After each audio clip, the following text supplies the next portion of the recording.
Evangelho de João, capítulo número 1.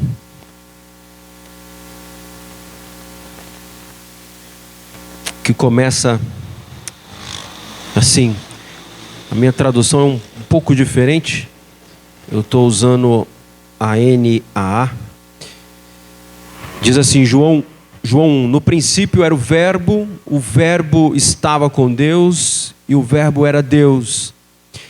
Ele estava no princípio com Deus. Todas as coisas foram feitas por Ele e sem Ele nada do que foi feito se fez.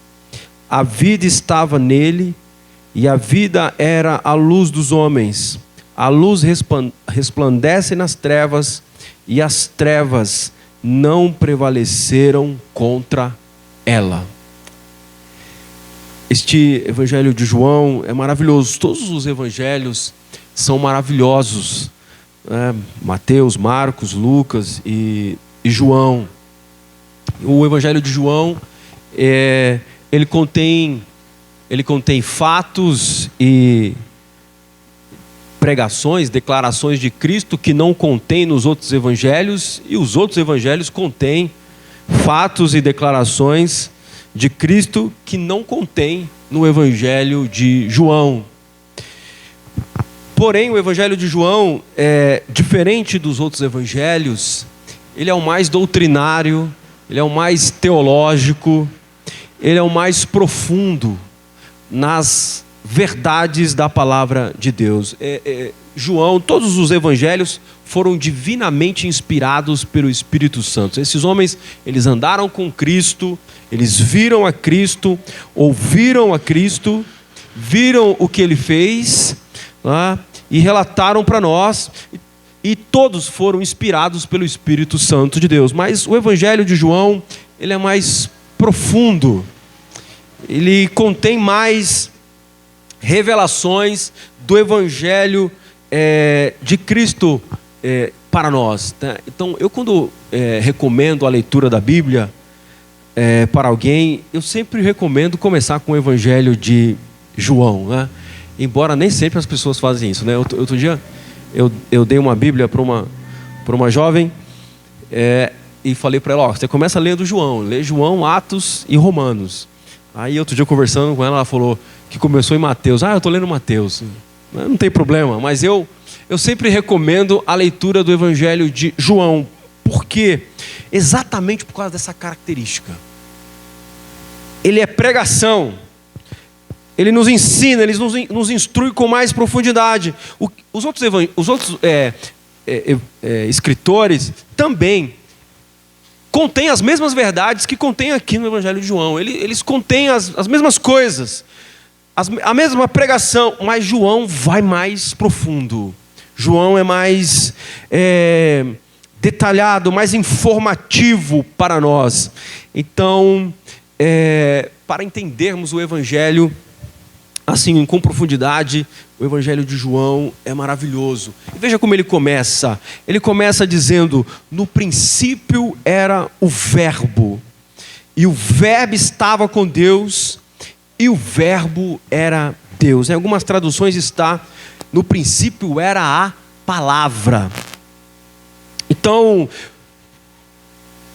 porque na nossa tradução, na Almeida Revista e Corrigida, aparece a palavra verbo, né, que está traduzindo uma palavra no grego, que é logos.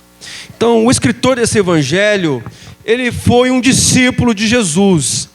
Ele, desde o início do ministério terreno de Cristo, que ele esteve com o Mestre até a sua crucificação, a sua ressurreição e a sua ascensão aos céus. Ele acompanhou todo o ministério de Cristo. E ele escreveu o que ele viu e ouviu de Cristo, inspirado pelo Espírito Santo de Deus. E o que ele faz é que ele nos transporta, né, para o começo de tudo, para o momento da criação do mundo. Ele começa igual Gênesis começa. Gênesis começa, no princípio criou Deus os céus e a terra. João também começa, no princípio era o Verbo. Porém, ele tem uma informação que estava oculta. Ele tem uma informação que não estava revelada, mas que agora foi revelada. Havia alguém com Deus na obra da criação que está oculta lá, mas que ele identifica agora. Ele mostra quem é, ele nos aponta quem é, e ele identifica como o Verbo. Ele diz: o Verbo estava no princípio com Deus. A palavra verbo, né, ou palavra, é uma tradução da palavra grega logos. E essa palavra, ela era muito utilizada pelos filósofos gregos, né? João, ele faz uma adaptação, ele utiliza essa palavra, né, que para os filósofos, a palavra logos significava razão, significava inteligência, significava poder, né? Os filósofos diziam que havia um princípio racional no cosmos, havia um princípio racional no universo. Ou seja, o universo, ele não é aleatório. Há uma razão cósmica, há uma questão de ser, uma força sobrenatural e racional que estava presente em todo o universo, permeava todo o universo e permeia, na visão deles, todo o universo, governa o universo e organiza o universo. E eles chamavam isso de o Logos. Nós sabemos que a filosofia moderna, ela se distanciou tremendamente de Deus, né? A filosofia dos gregos, eles olhavam para a natureza que foi criada e eles perceberam que existia uma razão daquilo existir.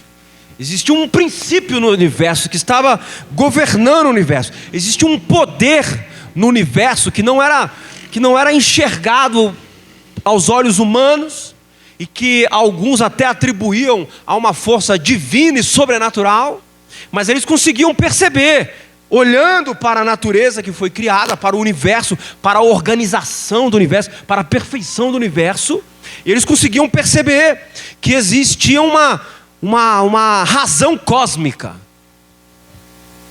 E a filosofia moderna, com essa negação constante da existência de Deus, essa negação constante do sobrenatural, do divino, eles se dão hoje ao trabalho, à tarefa de negar a Deus, de negar que exista um Deus criador de todas as coisas.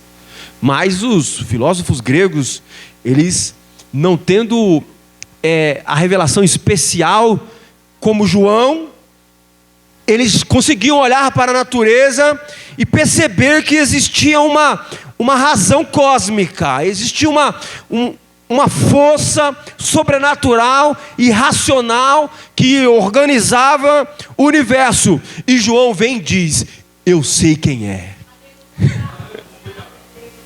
Eu conheço.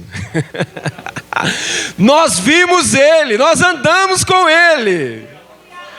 Aleluia, louvado seja o nome do Senhor. E ele pega essa palavra emprestada da filosofia, que é o Logos, para dizer: no princípio era o Logos, no princípio era a palavra, no princípio era o Verbo.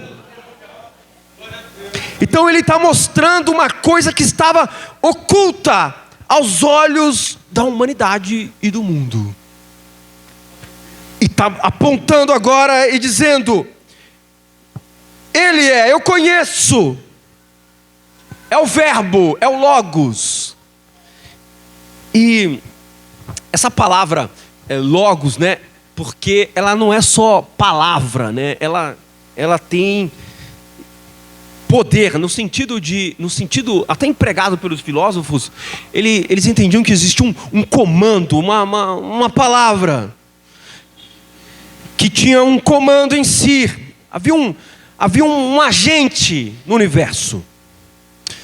E isso se encaixou perfeitamente com aquilo que está revelado lá no Gênesis. Porque no Gênesis é dito para nós, Gênesis 1:1, no princípio Deus criou os céus e a terra. A terra era sem forma e vazia, havia trevas sobre a face do abismo, e o Espírito de Deus se movia sobre as águas, ou sobre a face das águas. Então Deus disse: haja luz, e houve luz. Então, a palavra de Deus, ela é poderosa. A palavra de Deus, ela contém um comando nela mesmo. A palavra de Deus, ela contém um comando que ela é dirigida, ela é ordenada, e o que Deus diz acontece. O melhor exemplo que eu já vi disso é o exemplo, já até falei isso essa semana aqui, é o exemplo da mãe, né, falando com os filhos, né, para mostrar que a nossa palavra, ela não tem esse poder de comando, ela não contém poder, ela é só palavra, ela não contém ação, né? Então a mãe chama o filho, né, para comer, e fala: filho, vem comer, a comida está na mesa, está pronto, vem comer. Aí o filho diz: eu já vou, mãe, e não chega nunca, né? E não vai nunca, que o filho: vem, vai esfriar a sua comida, mais um minuto e eu já vou. Aí o que a mãe tem que fazer? Ela tem que pegar a palavra e juntar ela um comando, né? Então o que ela faz? Ela tem que ir lá e tomar uma providência, né? Ela tem que pegar esse menino pelo braço e levar ele à força. Ela tem que desligar o videogame, mandar ele parar de fazer o que ele estava fazendo, né? Algumas mães pegam um chinelo, né, para coagir a obediência, não é? Porque a nossa palavra, ela não tem esse comando, esse poder. Por isso que nós falamos e nada acontece. Mas quando Deus fala, tudo acontece.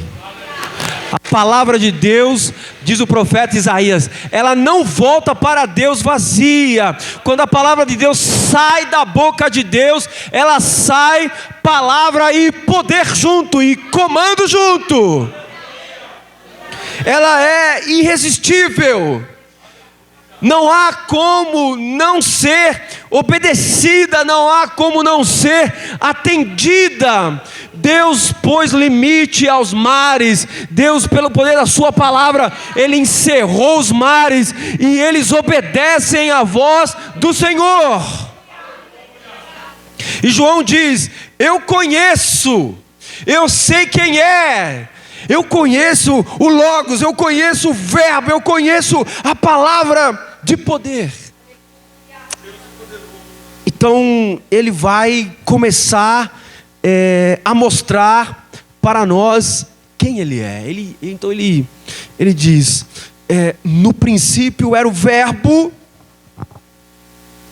e o Verbo estava com Deus. Quando ele diz o princípio era o Verbo, ele está dizendo que o Verbo já existia no princípio.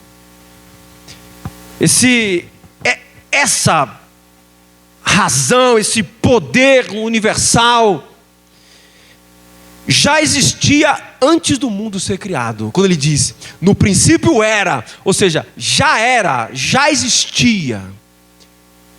Depois ele diz: estava com Deus, ele estava junto com Deus, né? E a expectativa do leitor vai aumentando, né? Vai dizendo: ele era, ele estava. Aí depois vem a informação: e ele era Deus. ele era o Verbo, o Verbo estava com Deus e este Verbo era Deus. O que ele está dizendo é que o Verbo que ele aponta aqui, ele já existia como Deus já existia, ele estava com Deus, então é uma pessoa distinta da de Deus.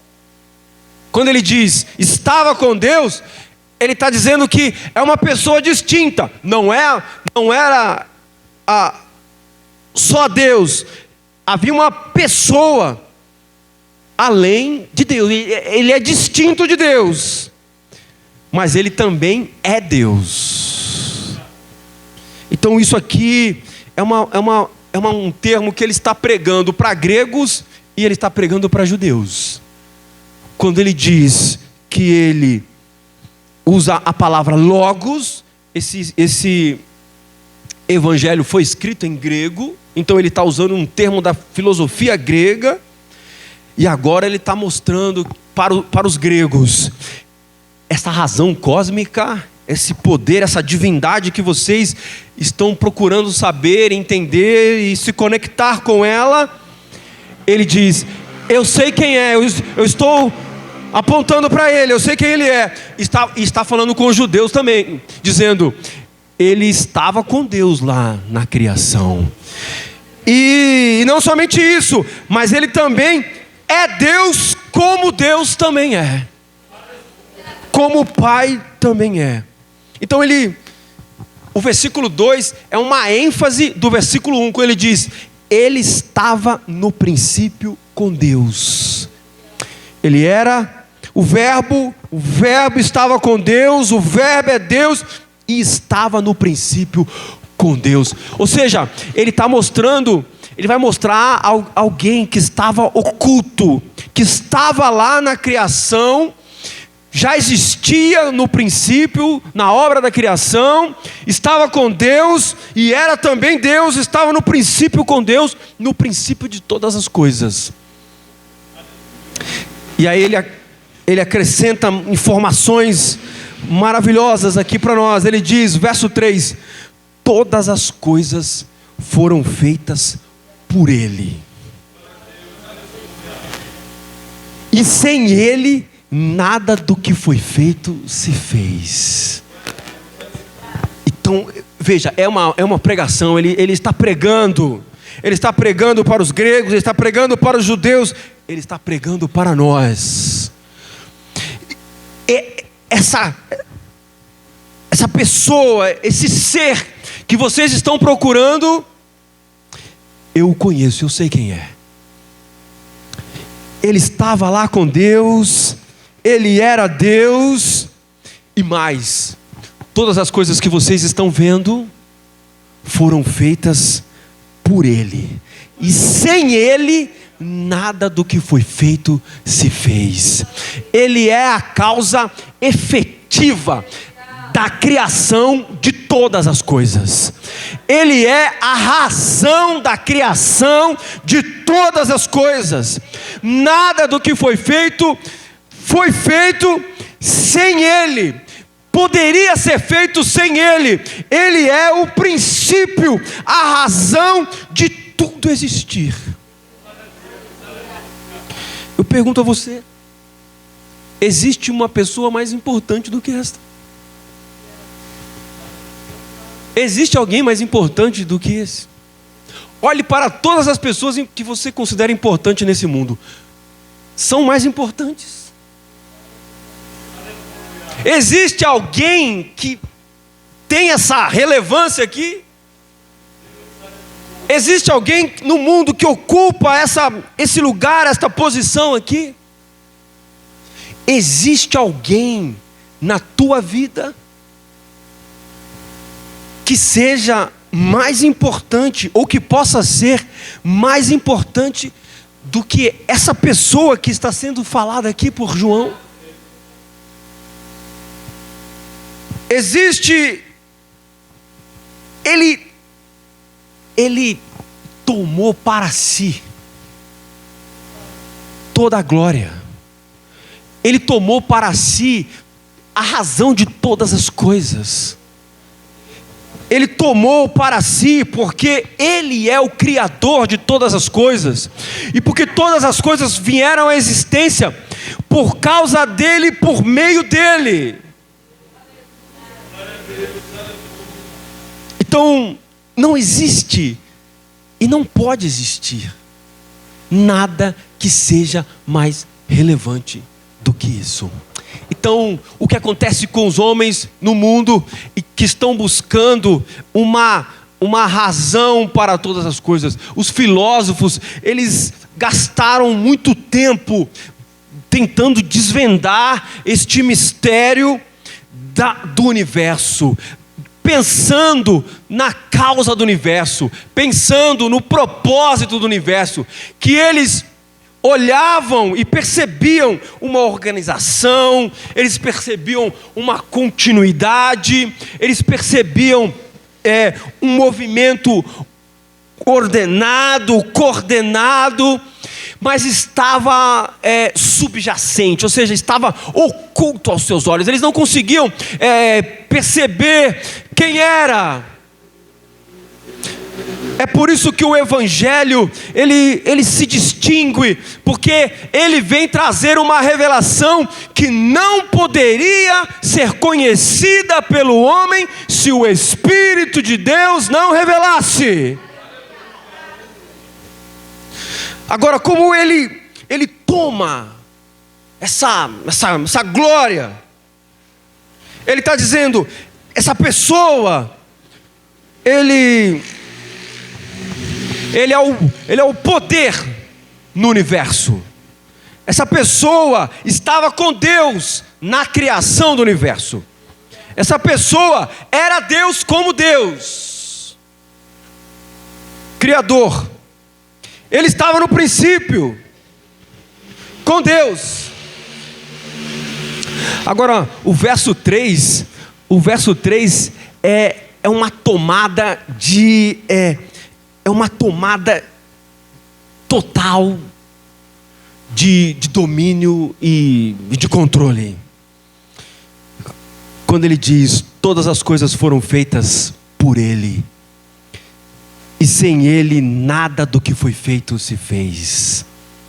Então, imagina que alguém pensa ser dono de algo, e está fazendo uso de alguma coisa, e descobre que antes dele existe alguém que já era dono, e que já possuía tudo, e para quem todas as coisas foram criadas, não é? Existe, imagina alguém que está numa posse de uma terra. Ele tomou posse lá de uma terra, ele olhou para a terra, parecia que a terra estava desocupada, que não tinha dono. Aí ele foi lá e se instalou na terra, ou uma terra, uma casa, uma propriedade, e se instalou lá. E ele está vivendo ali, ele não sabe quem é o dono, se existia algum dono, mas ele tomou posse. E está vivendo ali, e muitos anos vivendo ali. Mas de repente chega o dono e fala, você está ocupando um lugar que é meu. Isto é meu. Eu sou dono de tudo aqui. Tudo que você está vendo aqui foi feito para mim. Eu fiz e foi feito para mim. É por isso que os homens, eles se ressentem de Deus. É por isso que os homens que não crêem em Deus, eles se ressentem de Deus, eles ficam ofendidos, porque Cristo, Ele toma tudo, Ele toma todas as coisas, e todas as coisas são atribuídas para Ele. Então Ele diz, todas as coisas foram feitas por Ele, e sem Ele nada do que foi feito se fez. Então, se você está numa posse de algo que você acreditava ser o dono, e de repente aparece o verdadeiro dono, você vai ficar frustrado. Você vai ficar frustrado. Você vai ficar decepcionado. Você vai dizer, puxa, mas como assim? mesmo ciente de que você não criou aquilo, que você não fez aquilo, mas você estava na posse. Então o que acontece com esta revelação é que Cristo aparece, Cristo é mostrado e revelado como sendo o dono de todas as coisas. Você tem duas opções diante dessa verdade: ou você crê e se submete e se alia a Ele, se rende a Ele, ou você se rebela, ou você luta até o fim da sua vida contra essa ideia que já vem percorrendo os séculos e os séculos. Agora, há uma boa notícia aqui para aqueles que creem. Há uma boa notícia para aqueles que creem. Por quê? Porque está sendo revelado o Criador e a razão e o sentido de todas as coisas. Alguém para quem possamos olhar e possamos crer e possamos entender, e nos é oferecido uma comunhão. O que aparece no versículo 4, e começa a aparecer para nós no versículo 4, quando nos diz: a vida estava nele, e a vida era a luz dos homens. O que ele está mostrando é que ele é a fonte de vida de todas as coisas. Ele é a fonte de vida de todas as coisas. Ele sustenta todas as coisas. Todas as coisas são provenientes dele. Ele deu a vida a todas as coisas que existem. Pensa o quanto isso é importante.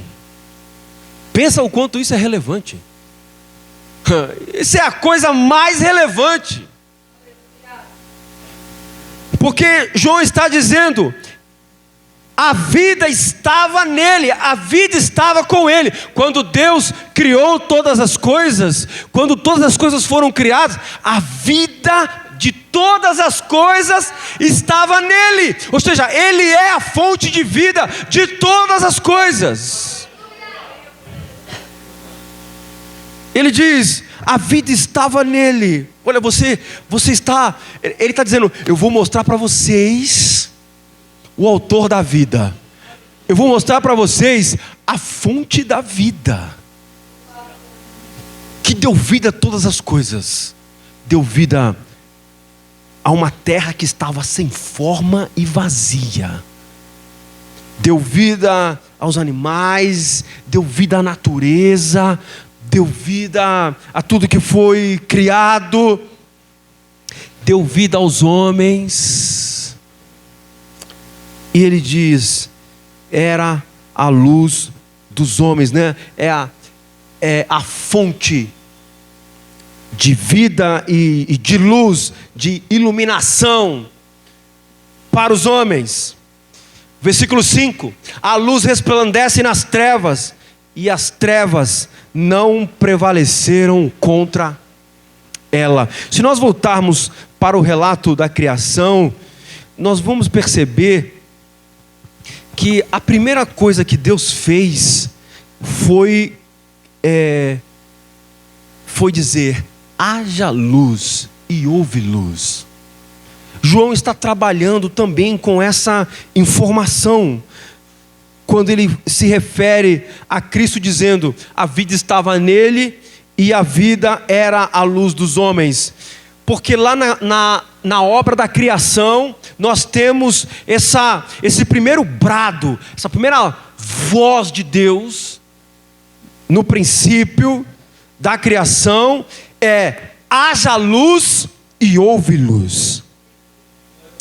E a Bíblia diz: e Deus viu que a luz era boa, e Deus fez separação entre a luz e as trevas. Então João vem e nos diz: nele estava a vida era a luz dos homens, a luz resplandece nas trevas. Estava tudo em trevas, então Deus diz: haja luz. Ele está dizendo, Ele é essa luz, que Deus diz, haja luz. A luz resplandece nas trevas. E desde então, desde que Deus disse, haja luz, nunca as trevas dominaram. Você percebe? Sempre existe luz. Nunca as trevas dominaram. Sempre existe luz. Sempre a luz brilha e raia no mundo, no universo, no cosmos. A luz nunca deixou de existir. As trevas nunca sucumbiram à luz. Isso fala de coisas materiais e físicas na obra da criação, mas também fala de coisas espirituais para nós. Porque o Evangelho de Cristo, um dos sinônimos, um dos termos que é usado para o Evangelho é luz. A iluminação, a luz da glória de Deus revelada para nós, para os homens. Então, o que João está mostrando para nós aqui é que Jesus é a fonte de vida, que até agora ele não falou Jesus aqui, mas ele está mostrando que esse verbo, essa pessoa distinta na obra da criação, a vida estava nele, e ele é a vida e a luz dos homens, e essa luz resplandece nas trevas, e as trevas não prevaleceram e não prevalecem contra ela. Então ele prossegue dizendo, versículo de número 9, e a verdadeira luz que vinda ao mundo ilumina toda a humanidade. Ou seja, é uma luz que resplandece sobre todos os homens, de todas as tribos, raças, povos e línguas. Ele diz no verso 10, o verbo estava no mundo, o mundo foi feito por ele, mas o mundo não o conheceu. Ele está dizendo, ele é o Criador. O mundo foi criado por Ele. Ele é a fonte de vida do mundo, a luz do mundo, dos homens. Mas quando Ele veio ao mundo, o mundo não o reconheceu. Todos deveriam reconhecê-lo. Todos deveriam reconhecê-lo. Todos deveriam saber quem Ele era. Mas o mundo não o reconheceu. Veio para o que era seu, e os seus não receberam. Agora se referindo aos judeus. Verso 12. Mas a todos quanto receberam, deu-lhes o poder de serem feitos filhos de Deus, a saber, aos que creem no seu nome. Quem são os filhos de Deus? Os que creem no seu nome. Não são todos os homens que são filhos de Deus.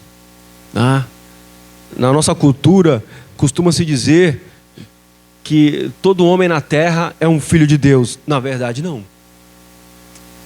Na verdade, não. Filho de Deus são aqueles que creem no seu nome.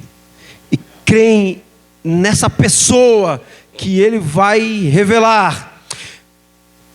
Então ele diz, verso 12, mas a todos quanto receberam, deu-lhes o poder de serem feitos filhos de Deus, a saber, aos que creem no seu nome. 13, aos os quais não nasceram do sangue, nem da vontade da carne, nem da vontade do homem, mas de Deus.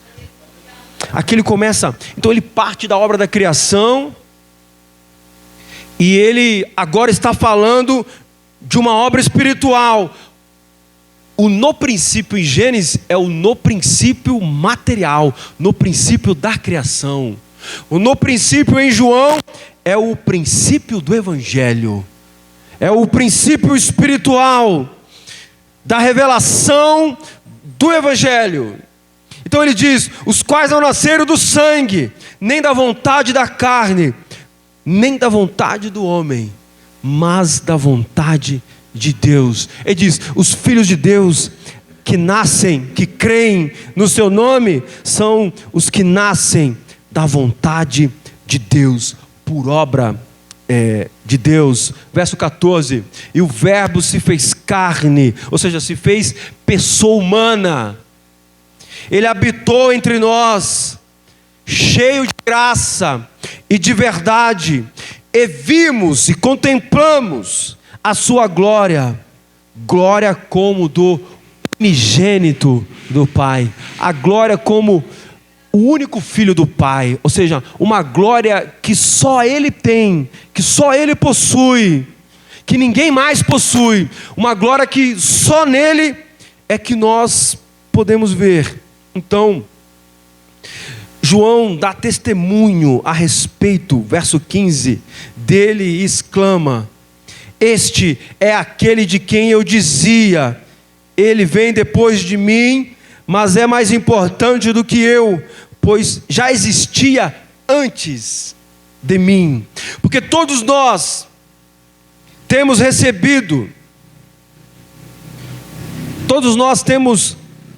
recebido da sua plenitude e sua graça sobre graça. Porque a lei foi dada por meio de Moisés, e agora ele diz quem é essa pessoa. Ele diz: e a graça e a verdade vieram por meio de Jesus Cristo.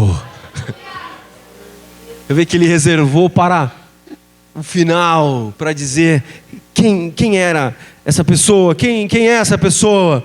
Verso 18: ninguém jamais viu Deus, ninguém jamais contemplou a glória de Deus. O Deus unigênito que está junto do Pai é quem revelou a Deus. Ou seja, Ele veio sendo Deus e revelou a Deus. Ninguém jamais contemplou a Deus, porque Deus é Espírito. Ele não pode ser visto cheio de glória e cheio de poder, e não pode ser contemplado. Você vê, Moisés não conseguiu olhar para a face, para o rosto de Cristo, de Deus resplandecente da sua glória. Agora, quão importante informações nós temos aqui neste capítulo. Ele está mostrando que esse Jesus, Cristo,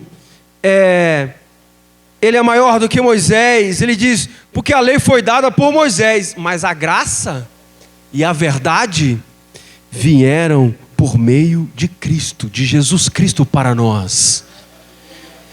Ele está mostrando que Ele é a fonte de vida, e Ele é a luz dos homens, e que Ele é a causa de todas as coisas. Então, meu querido, o que isso significa? Significa que só tem uma forma de você ter sucesso nessa vida. Só tem uma forma de você ser feliz nesta vida. Só há uma maneira de você ter vida realmente, através daquele que é a fonte de vida. Só há uma maneira de você ter paz, através daquele que é a fonte da paz. Só há uma maneira de você ser realmente feliz, se você viver em comunhão com aquele para quem todas as coisas foram feitas, e por meio de quem todas as coisas foram feitas. Só uma maneira de sermos filhos de Deus é por meio dele, é crendo no seu nome, é crendo em quem ele é. Não é pela lei, não é por praticar coisas, não é por tentar desvendar o segredo do universo por sua própria mente, por sua própria compreensão. Os filósofos já tentaram fazer isso há milhares de anos atrás. Eles quebraram a cabeça tentando desvendar este mistério do universo. E não pense que alguma coisa mudou para os homens, para a filosofia, para a chamada ciência dos nossos dias, porque eles continuam quebrando a cabeça com isso. Eles continuam nessa busca, nessa procura. Eles continuam atrás dessa resposta. Eles continuam tentando ver o que está oculto, que não pode ser compreendido pela mente humana, naturalmente. Só pode ser entendido, compreendido através da revelação de Cristo, da sua palavra, do Evangelho. Então significa que você não vai encontrar luz, você não vai encontrar vida em outro lugar que não seja nele. Olha o destaque que João dá: nele estava a vida, e continua ainda nele a vida. Nele estava a vida. A vida que você está procurando, a vida feliz que você está procurando, o sentido para a vida que você está procurando, a luz, a iluminação, a sabedoria, o conhecimento, né? A sabedoria de vida, de viver bem, está tudo nele. Ele é a fonte de vida. E só uma maneira do homem, João destaca, só uma maneira de o homem chegar a este conhecimento verdadeiro e genuíno e desfrutar realmente dessa fonte de vida, crendo em seu nome, crendo em quem ele é, crendo que ele estava no princípio da criação com Deus, crendo que ele criou todas as coisas, crendo que ele é Deus, como é o Deus criador de todas as coisas, como é o Pai, crendo que a vida, que de tudo que há no mundo, ele é a fonte de vida de tudo que há no mundo, que não está em coisas visíveis, não está em coisas materiais, mas está nele como fonte de vida, como o poder. Paulo diz que as coisas visíveis, as coisas criadas, elas dão testemunho do poder e da glória daquilo que é invisível, daquilo que os olhos não podem ver. Ele diz: as coisas que foram criadas, elas não vieram à existência de coisas que já existiam, vieram daquilo que não se pode ver, da inexistência, do espiritual, é que todas as coisas vieram à existência. E Cristo é a fonte de vida, ele é esse poder, de modo que a solução, de modo que o homem só pode encontrar realmente vida naquele que é o Criador de todas as coisas, e naquele que é a fonte de todas as coisas. O homem só pode encontrar paz, satisfação, realização, quando ele realmente crer em Cristo, que ele crê neste nome. Por isso ele diz, e essa palavra, esse termo vida, é um termo recorrente no Evangelho de João. Vai aparecer várias vezes e de muitas maneiras. Jesus diz: eu sou o pão da vida. Ele diz: eu sou a água da vida. No Evangelho de João, ele diz: as palavras que eu digo a vocês são espírito e vida. Eu sou a videira verdadeira. Quem estiver ligado em mim tem vida. Eu dou a vida eterna. Eu tenho a vida eterna, e eu dou a vida eterna a quem eu quiser dar. Esse termo vida é um termo recorrente no Evangelho de João. Você vai ver aparecer de várias formas, de várias maneiras, e de todas elas, tendo Cristo como a fonte de vida.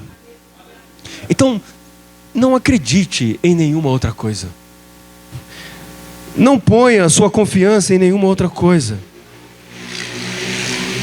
Não imagine que virá de outra coisa, que virá de outro lugar, que virá da filosofia, que virá do coaching, que virá de uma vida financeira próspera, e que virá de um relacionamento feliz, que virá pelo dinheiro, pela posse de bens materiais, que virá de um corpo,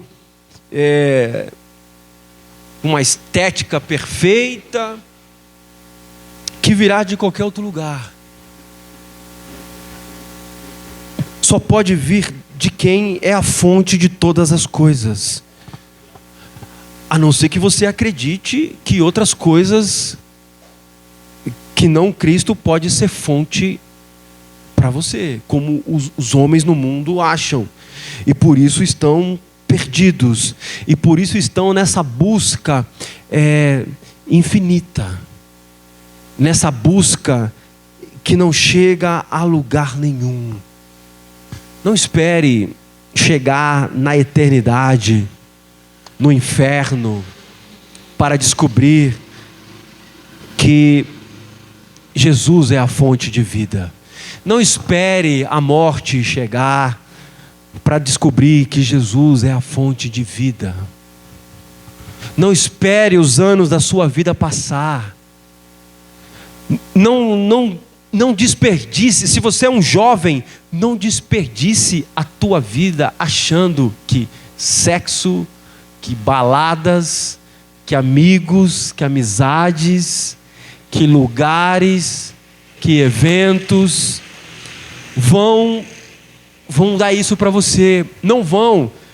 Você pode, lamentavelmente, descobrir tarde demais que não são fonte de vida, que não podem dar o que prometem.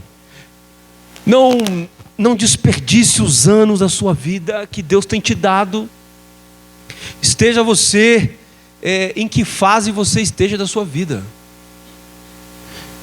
Se você já viveu muitos anos e até agora não encontrou,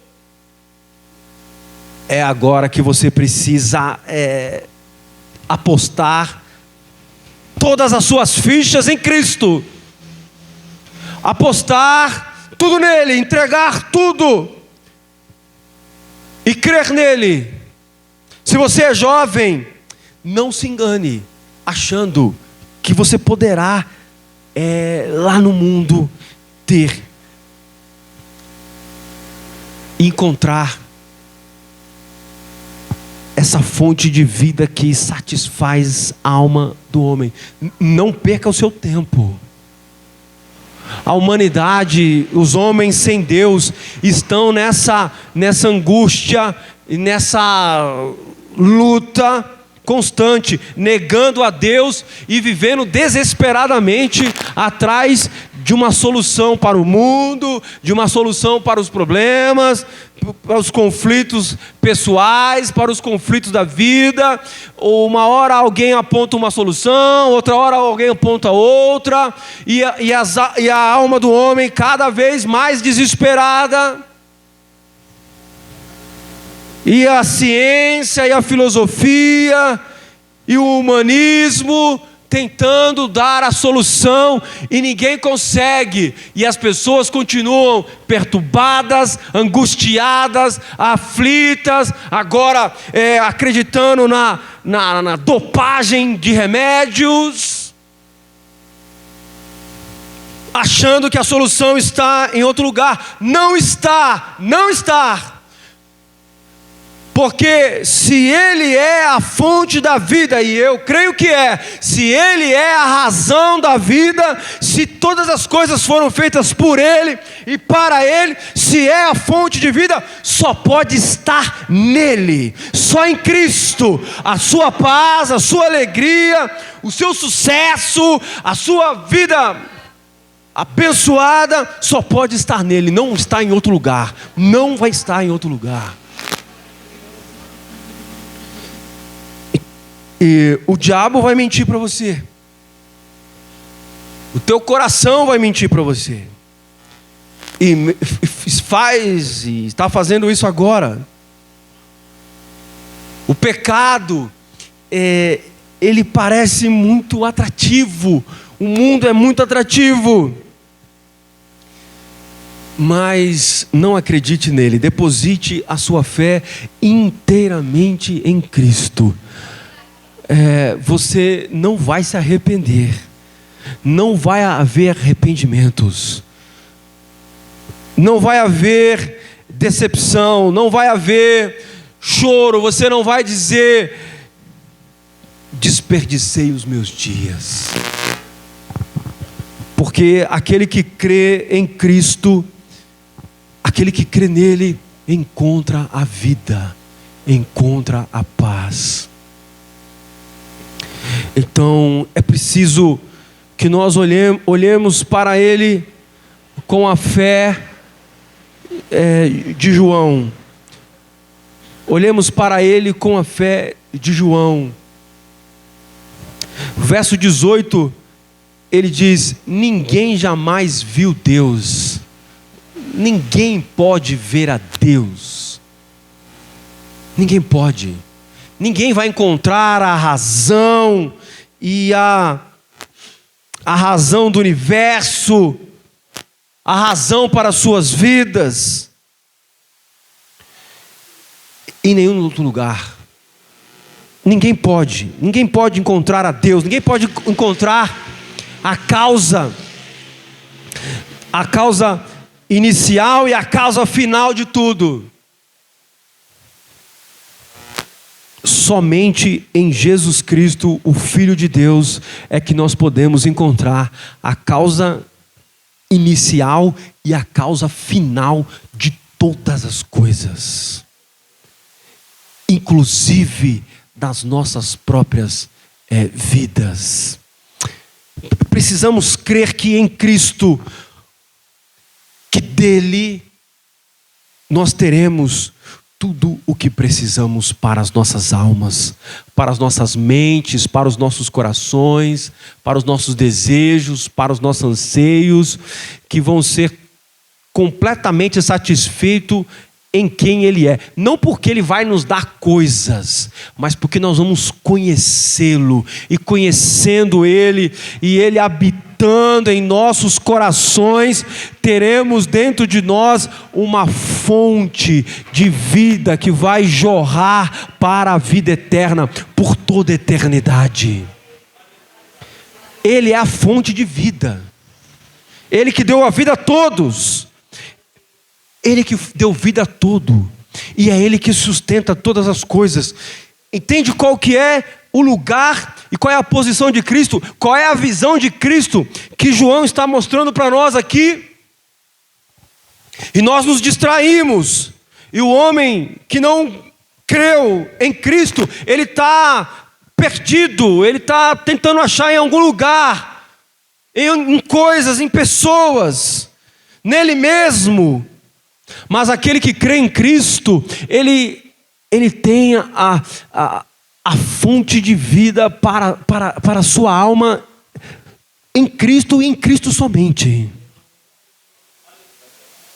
Então é preciso uma entrega total, uma confiança total, não dividir o nosso coração com nada mais, com o pecado, com nada mais neste mundo, mas colocarmos inteiramente a nossa confiança nele. Se você fizer isto, se você crê que Cristo é isso, você vê que as pessoas podem dizer que crê em Cristo de muitas maneiras, de muitas formas. Mas somente há uma maneira, somente há uma forma em que a pessoa pode realmente encontrar essa vida, essa paz, essa alegria, a estar realmente conectado com a causa do universo, com o propósito do universo. Quando ele crê em Cristo e ele busca em Cristo a fonte para a sua vida, a fonte para a sua paz, para a sua alegria, para o sustento da sua alma, para a satisfação do seu coração e da sua mente. Isto é ter Cristo como a fonte de vida. Então, João está aqui nos convocando a olhar para Cristo desta forma, a partir de agora, se isso ainda não tinha acontecido com você. Ele está chamando, está nos convocando para olhar para Cristo dessa forma. O que fazem os outros é dizer que você vai ser feliz quando Deus estender a sua mão para dar coisas para você. Coisas que você anseia muito no seu coração. Que Ele vai dar essas coisas para você. E o diabo vai oferecer para você o pecado, para você se satisfazer no pecado. Mas João está dizendo para você: nós encontramos, nós vemos, eu vi quem é a fonte de vida. Nós conhecemos Ele, Ele é cheio de graça e de verdade. Nós temos recebido dessa vida que Ele tem, graça sobre graça. Moisés, o que Moisés fez? Moisés só trouxe a lei, mas Ele não, Ele trouxe graça, Ele trouxe perdão, Ele trouxe vida, Ele trouxe reconciliação, Ele trouxe aceitação, comunhão com Deus, Ele trouxe verdade. A verdade que nós precisávamos, a resposta que nós precisávamos, Ele trouxe, Ele veio pessoalmente. Então Ele está mostrando para mim e para você essa fonte maravilhosa de vida. Que o Espírito Santo de Deus possa fazer com que nossos corações creia inteiramente nesta verdade maravilhosa, que nós possamos e que o Espírito Santo de Deus possa fazer com que nós venhamos voltar os nossos corações totalmente para Ele e buscarmos nele tudo aquilo que precisamos para nossas vidas. E realmente, quando isso acontecer, encontraremos descanso para as nossas almas. Amém?